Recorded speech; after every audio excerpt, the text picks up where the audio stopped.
ये एक आवश्यक सूचना, डिस्क्रिप्शन में एक न्यूज़ चैनल का लिंक है, उसको जरूर सब्सक्राइब कीजिएगा। उस पर दोस्तों यानी कि जॉब का नोटिफिकेशन मिलेगा और सारा प्रोसेस बताया जाएगा किस तरीका का यानी कि ये जॉब है, कैसा है, किस सेक्टर से आया हुआ है, ठीक है। तो उसके लिए आप जरूर उसको सब्सक्राइब कर लीजिएगा। तो चलिए आज का सबसे पहला प्रश्न से स्टार्ट करते हैं। आज का सबसे पहला प्रश्न दिया हुआ है, यानी कि एक जनित्र में प्रति फेज उत्पन्न वोल्टेज समानुपाती होता है। यानी कि प्रति फेज जो वोल्टेज होता है, ठीक है, यानी कि जो उत्पन्न होता है वो किसके समानुपाती होता है वो हमको बताना है। तो देखिए दोस्तों, इसका जो फार्मूला होता है यानी कि ई बराबर जो होता है क्या होता है, यानी कि 4.44, उसके बाद यानी कि के, ठीक है, उसके बाद पी होता है, उसके बाद यानी कि के डी होता है और 5FT होता है, ठीक है, 5F और टी होता है, ठीक है। तो चलिए ऑप्शन पढ़ा जाए। ऑप्शन क्या दिया हुआ है, तो ऑप्शन ए में दिया है कुंडली की घुमाव की संख्या, तो ऐसा तो कुछ नहीं है इसमें, ठीक है, इसमें कुछ नहीं है। बी में दिया है फ्लक्स प्रति पोल, ऐसा भी नहीं है। और डी में दिया है यानी कि तरंग की आवृत्ति, इस पर भी कोई दिक्कत नहीं है। तो राइट आंसर जो होगा इनमें से कोई नहीं, ठीक है। ये जो यानी कि इसका समीकरण है, जो जनित्र का जो फार्मूला होता है उसके हिसाब से ऐसा कुछ नहीं मिला। तो राइट आंसर जो होगा दोस्तों ऑप्शन नंबर यानी कि डी सही हो जाएगा। अब चलिए आज का अगला प्रश्न दिया है, यानी कि सैलेंट पोल प्रकार के अल्टरनेटर सामान्य तौर पर प्रयोग होता है। यानी कि सैलेंट पोल का जो प्रयोग करते हैं कहाँ करते हैं, तो दोस्तों यानी कि सैलेंट पोल का प्रयोग किया जाता है हाइड्रो पावर प्लांट में। किसमें? हाइड्रो पावर प्लांट में इसका उपयोग किया जाता है। ऑप्शन नंबर किसमें दिया है, यानी कि हाइड्रो कोल्ड प्राइम मूवर, तो ऑप्शन नंबर यानी कि बी में दिया हुआ है। राइट आंसर की बात किया जाए तो ऑप्शन नंबर यानी कि बी सही हो जाएगा। कौन सा? बी। अब चलिए आज का अगला प्रश्न दिया है, टर्बो जनित्र किस गति पर चलता है? कौन सा? यानी कि टर्बो कह रहा है, ठीक है, टर्बो अल्टरनेटर। और दोस्तों यानी कि टर्बो अल्टरनेटर जो चलता है बहुत, इसका यानी कि स्पीड बहुत ज़्यादा होता है, तो वही लगभग यानी कि 3000 RPM पे चलेगा। कितना RPM पे चलेगा टर्बो अल्टरनेटर? ठीक है, तो दोस्तों यानी कि टर्बो अल्टरनेटर जो चलेगा वो 3000 RPM पे चलेगा। ऑप्शन नंबर किस में दिया है? 3000 RPM। तो ऑप्शन नंबर जो दिया हुआ है दोस्तों यानी कि बी में दिया हुआ है। राइट आंसर की बात किया जाए तो ऑप्शन नंबर बी सही हो जाएगा। अब चलिए आज का नेक्स्ट क्वेश्चन पे चला जाए। आज का नेक्स्ट क्वेश्चन से निम्न में से किसकी क्षमता सबसे कम है, यानी कि सबसे क्षमता किसका कम है वो हमको बताना है। तो चलिए ऑप्शन पढ़ते हैं।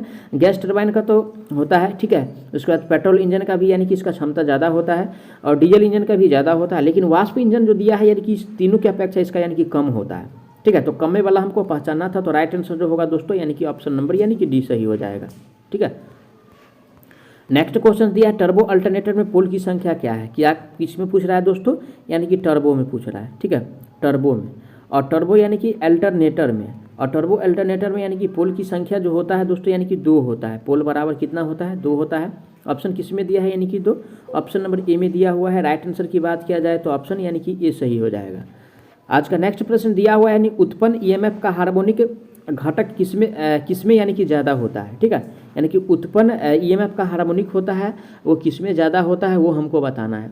तो चलिए ऑप्शन पढ़ते हैं। ऑप्शन ए में दिया हुआ है दोस्तों यानी कि शॉर्ट पिच में, तो शॉर्ट पिच में नहीं होता है। ये जो होता है दोस्तों यानी कि फुल पिच में होता है। किसमें होता है? फुल पिच में होता है, ठीक है, फुल पिच कॉइल में होता है। ऑप्शन किस में दिया है? Full pitch coil. तो ऑप्शन नंबर यानी कि बी में दिया हुआ है। राइट आंसर की बात किया जाए तो ऑप्शन नंबर यानी कि बी सही हो जाएगा। अब चलिए नेक्स्ट क्वेश्चन दिया है, यानी कि अल्टरनेटर के रोटर में कितने स्लिप रिंग होते हैं, ठीक है, यानी कि किसमें कह रहा है? यानी कि अल्टरनेटर के रोटर में, ठीक है, अल्टरनेटर के यानी कि रोटर में पूछ रहा है दोस्तों, ठीक है, अल्टरनेटर के रोटर में।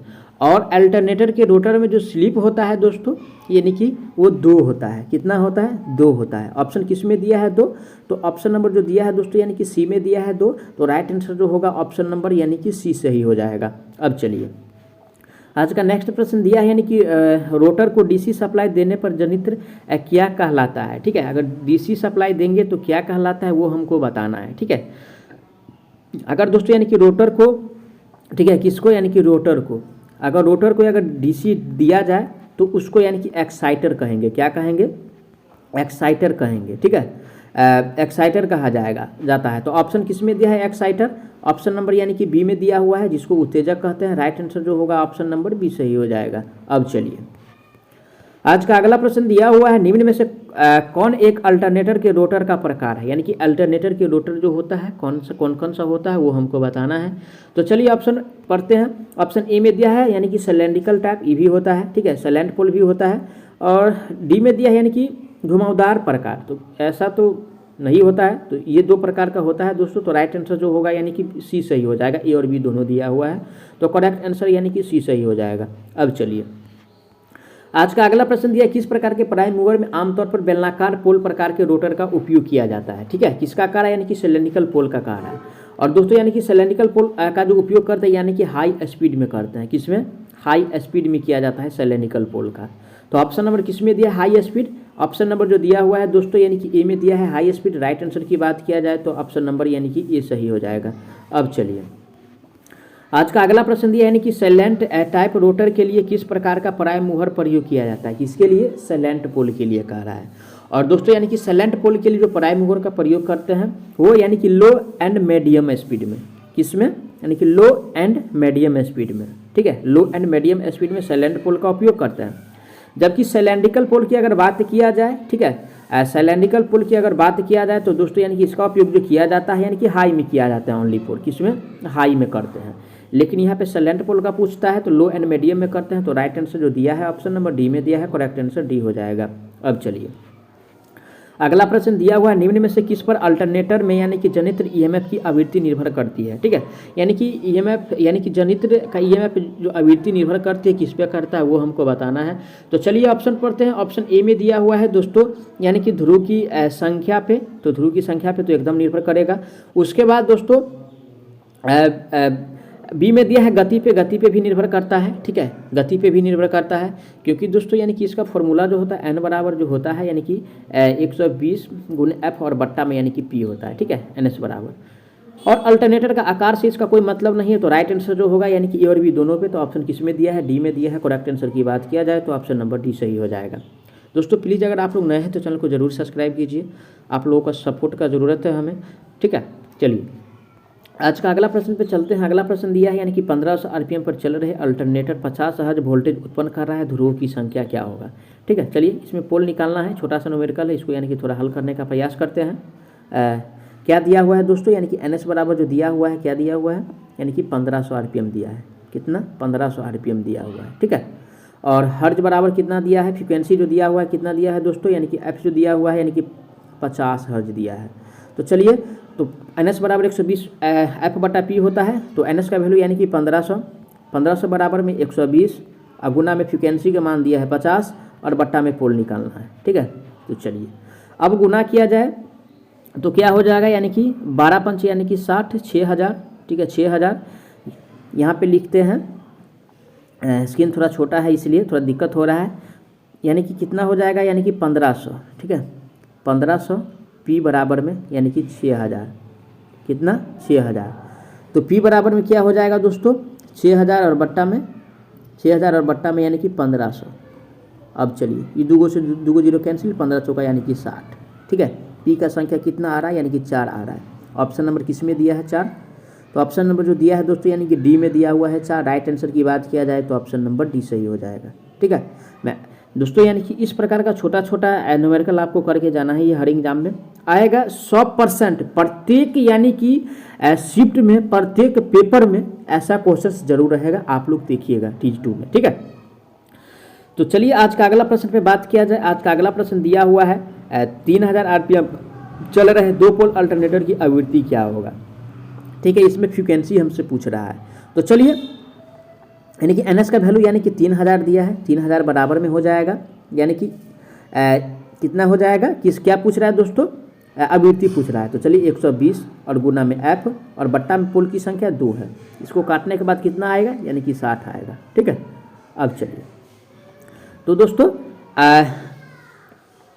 कितना आ जाएगा, 60 आ जाएगा।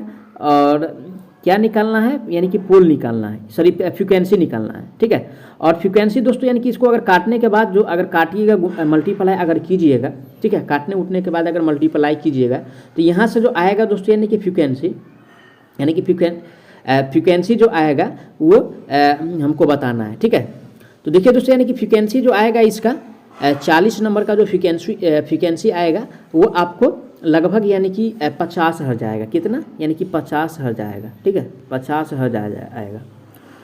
कितना आएगा, 50 हर्ट्ज आएगा। ठीक है, तो ऑप्शन किस में दिया है, 50 हर्ट्ज। ऑप्शन नंबर यानी कि सी में दिया हुआ है। राइट आंसर की बात किया जाए तो ऑप्शन नंबर यानी कि सी सही हो जाएगा। कौन सा, ऑप्शन नंबर यानी कि सी सही हो जाएगा। ठीक है, अब चलिए आज का अगला प्रश्न पे चलते हैं। थोड़ा इसको दोस्तों आप लोग काटिएगा, ये नहीं कहिए कि सर आप नहीं बनाए, ठीक है, क्योंकि दोस्तों स्क्रीन छोटा है, ये थोड़ा लंबा होता है इसलिए, ठीक है। आपको थोड़ा हिंट कर देते हैं, इसका फॉर्मूला जो होता है इस पर, अगर इस पर नहीं समझ में आ रहा है तो इस पर डायरेक्ट बैठा दीजिएगा, ठीक है। एफ बराबर में इसी फार्मूला को अगर शोध करते हैं, ठीक है, तो एफ बराबर में यानी कि एनपी और बट्टा में 120 हो जाएगा। क्या? एनपी और 120, इस पर बैठा दीजिए, इससे थोड़ा शॉर्ट हो जाएगा, ठीक है। अब चलिए आज का अगला प्रश्न पे चलते हैं। आज का अगला प्रश्न दिया हुआ है सैलेंट पोल प्रकार रोटर डैश होते हैं, ठीक है, यानी कि सैलेंट पोल प्रकार का जो रोटर होता है वो कैसा होता है वो हमको बताना है। तो चलिए ऑप्शन पढ़ते हैं। ऑप्शन ए में दिया है यानी कि स्मूथ सॉफ्ट टाइप का होता है, तो ऐसा नहीं होता है। बी में दिया है यानी कि छोटे व्यास के होते हैं, छोटा व्यास तो होता है लेकिन इसके साथ और कुछ भी होता है, ठीक है, लेकिन छोटा व्यास सिलेंड्रिकल होता है। क्या होता है? सिलेंड्रिकल होता है छोटा व्यास वाला, ठीक है, सैलेंट पोल नहीं होता है, तो ये भी गलत हो गया। सी में दिया है अक्षीय लंबाई में बड़ी, नहीं, अक्षीय लंबाई में छोटा होता है, सिलेंड्रिकल होता है अक्षीय लंबाई में बड़ी और व्यास में छोटा, ठीक, बड़ा। तो चलिए ऑप्शन पढ़ते हैं। ऑप्शन डी में दिया है यानी कि व्यास में बड़े और अक्षीय लंबाई में छोटे, तो राइट आंसर जो दिया है दोस्तों यानी कि ऑप्शन डी में दिया हुआ है, ठीक है, यानी कि व्यास में बड़ा होता है लेकिन इसका लंबाई जो होता है यानी कि छोटा होता है। तो करेक्ट आंसर की बात किया जाए तो ऑप्शन नंबर यानी कि डी सही हो जाएगा। कौन सा? ऑप्शन नंबर डी सही हो जाएगा।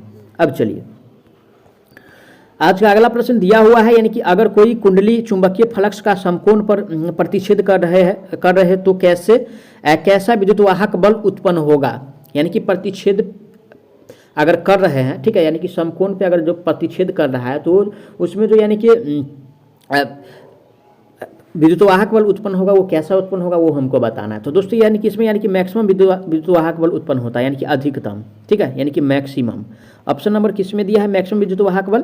तो ऑप्शन नंबर यानी कि डी में दिया हुआ है। राइट आंसर की बात किया जाए तो ऑप्शन डी सही हो जाएगा। अब चलिए आज का अगला प्रश्न दिया है वाष्प टरबाइन अल्टरनेटर किस गति पर कार्य करती है। कौन सा? वाष्प टरबाइन, ठीक है, वाष्प टरबाइन। तो दोस्तों वाष्प टरबाइन जो यानी कि काम करता है यानी कि हाई स्पीड पे काम करता है, ठीक है, हाई स्पीड पे। ऑप्शन किस में दिया है high speed? Option number A ही में दिख रहा है, तो right answer option number A सही हो जाएगा। कौन सा? Option A. अब चलिए आज का अगला प्रश्न पे चलते हैं। आज का अगला प्रश्न दिया हुआ है अल्टरनेटर द्वारा उत्पन्न ईएमएफ की आवृत्ति निर्भर करती है, ठीक, यानी कि अल्टरनेटर का जो उत्पन्न यानी कि अल्टरनेटर जो उत्पन्न करता है आवृत्ति वो किस पे यानी कि निर्भर करता है वो हमको बताना है। तो चलिए ऑप्शन पढ़ते हैं। ऑप्शन ए में दिया हुआ है दोस्तों यानी कि गति, तो गति पे तो डिपेंड नहीं करता है। बी में दिया है ध्रुव की संख्या, दोस्तों ध्रुव की संख्या पे डिपेंड करता है और गति पे भी डिपेंड करता है, तो दोनों पे करता है, केवल एक पे नहीं करता है, तो ये भी नहीं होगा। और दोस्तों राइट आंसर जो दिया है ऑप्शन नंबर यानी कि सी में दिया है ध्रुव और गति दोनों पे, तो करेक्ट आंसर की बात किया जाए तो ऑप्शन नंबर सी हो जाएगा, ठीक है। अब चलिए आज का अगला प्रश्न दिया हुआ है, आप देख सकते हैं स्क्रीन पे, निम्नलिखित में से कौन अल्टरनेटर की मौलिक आवश्यकता है, यानी कि अल्टरनेटर का मौलिक आवश्यकता जो होता है वो क्या क्या होता है वो हमको बताना है। तो चलिए ऑप्शन पढ़ते हैं। ऑप्शन ए में दिया है यानी कि चुंबकीय क्षेत्र एकदम अत्यंत जरूरी है, स्लिप रिंग भी अत्यंत जरूरी है और आर्मेचर भी अत्यंत जरूरी है। तो राइट आंसर जो होगा दोस्तों यानी कि इनमें से यानी कि सारा जो दिया हुआ है सारा अत्यंत जरूरी है, तो करेक्ट आंसर की बात किया जाए तो ऑप्शन नंबर यानी कि डी सही हो जाएगा, ठीक है। अब चलिए आज का अगला प्रश्न दिया हुआ है क्या होगा अगर थ्री फेज अल्टरनेटर का फेज क्रम बदल जाए। अगर फेज क्रम को अगर बदल दिया जाए तो अल्टरनेटर पे क्या प्रभाव पड़ेगा वो हमको बताना है। तो चलिए ऑप्शन पढ़ते हैं। ऑप्शन ए में दिया हुआ है दोस्तों अधिक ईएमएफ प्राप्त होगा, ऐसा कुछ नहीं है। बी में दिया है गति कम प्राप्त होगा, ऐसा भी कुछ नहीं है। सी में दिया कम ईएमएफ प्राप्त होगा, ऐसा भी नहीं होगा। और डी में दिया है यानी कि फेज आपस में शॉर्ट सर्किट हो जाएंगे। इस ऐसा करने से क्या होगा दोस्तों यानी कि आपस में क्या होगा यानी कि शॉर्ट सर्किट हो जाएगा। तो राइट आंसर की बात किया जाए तो ऑप्शन नंबर यानी कि डी सही हो जाएगा। अब चलिए आज का अगला प्रश्न दिया है यानी कि कौन सा फेज क्रम भारत में प्रयुक्त थ्री फेज का सही क्रम है, ठीक है, यानी कि थ्री फेज का भारत में जो यानी कि सही क्रम होता है क्या होता है, तो ये होता है यानी कि RYB, ठीक है। ऑप्शन किस में दिया है RYB, तो ऑप्शन नंबर जो दिया है दोस्तों RYB जो दिया हुआ है ऑप्शन ए ही में दिया हुआ है। राइट आंसर की बात किया जाए तो ऑप्शन नंबर ए सही हो जाएगा। कौन सा? ऑप्शन नंबर ए सही हो जाएगा। अब चलिए आज का अगला प्रश्न पे बात किया जाए। आज का अगला प्रश्न दिया है इनमें से कौन सा अल्टरनेटर में होने वाली हानि है, ठीक है, अल्टरनेटर में जो हानि होता है कौन सा हानि होता है वो हमको बताना है। तो चलिए ऑप्शन पढ़ते हैं। ऑप्शन ए में दिया ताम्र हानि, तो ताम्र हानि एकदम होता है, यांत्रिक हानि भी होता है और लो हानि भी होता है। तो दोस्तों अल्टरनेटर में जो होता है यानी कि तीनों हानि होता है, ठीक है। तो राइट आंसर जो होगा ऑप्शन डी हो जाएगा। मैं आशा करता हूँ आप लोग सारा प्रश्न को अच्छा से समझे होंगे। अगर कोई भी प्रश्न में किसी प्रकार का डाउट है तो आप लोग कमेंट जरूर कीजिए, उसका जवाब बहुत जल्द मिलने वाला है। साथ ही साथ अगर नया है चैनल पे तो चैनल को जरूर सब्सक्राइब कीजिएगा, और डिस्क्रिप्शन में एक न्यू चैनल का लिंक मिल जाएगा, उसको आप लोग उसको भी जरूर सब्सक्राइब कीजिए। उस पर यानी कि जॉब का नोटिफिकेशन मिलेगा, ठीक है, यानी कि वैकेंसी के बारे में बताया जाएगा कि किस क्षेत्र से कहाँ से वैकेंसी आया है, क्या इसका प्रोसेस है, ठीक है, सारा जानकारी उस पर मिलेगा। तो उसके लिए उसको सब्सक्राइब करना जरूरी है। और साथ ही साथ प्लीज़ वीडियो को ज़्यादा से ज़्यादा जरूर शेयर कीजिए अपने दोस्तों तक, और चैनल को जरूर सपोर्ट कीजिए। तो चलिए मिलते हैं नेक्स्ट वीडियो में, नेक्स्ट पार्ट में, तब तक के लिए।